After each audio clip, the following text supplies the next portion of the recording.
देखिए, prime minister उनके बयान की तारीफ नहीं करेंगे तो मेरे बयान की तारीफ थोड़ा ही करेंगे।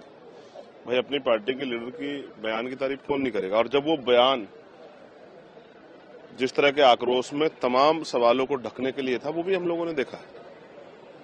किस तरह जब सवाल खड़े हुए, जितना पैसा खर्च हो रहा है इलेक्शन में, इतना खर्च होने के बाद तो गरीब का बेटा तो आगे बढ़ ही नहीं सकता है। और हमने बहुत सारे रिफॉर्म की बात की। कल मुझे पहली बार तकलीफ है कि जब मैंने बाबा साहब अम्बेडकर का नाम लिया तो मुझे पार्लियामेंट में बोलने से रोक दिया। मैं उनके एक कोट को दोहराना चाहता था, जो ये था कि बाबा साहब अम्बेडकर की 4-4 बच्चों को कुर्बानी से वोटिंग राइट मिला है।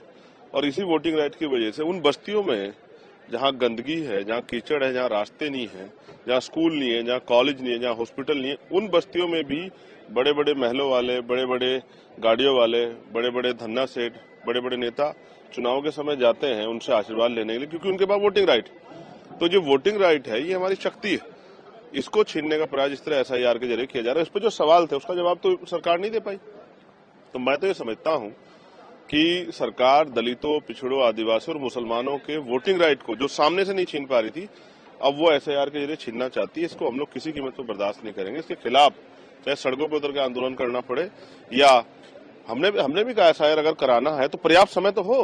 पहले SIR हुआ है, 6-6 महीने का समय होता। आप जितनी तेजी क्यों कर रहे हैं? कुछ छिपाना चाहते हैं क्या? जिस तरह से लगातार फर्जी वोट बढ़े हैं और कमजोर वर्गों के वोट काटे गए, ये चिंता सब का मन में चिंता है कमजोर वर्गों के कि उनका वोटिंग राइट बचेगा नहीं बचेगा। और मैं तो बहुत जिम्मेदारी से कह रहा हूं कि चेम्स फोर्ट सुधार समिति के बाद 1935 तक जितनी डिबेट्स हुई हैं, चाहे वो गोलमेज कॉन्फ्रेंस की हो, डॉक्टर बाबा साहब अम्बेडकर अकेले व्यक्ति थे।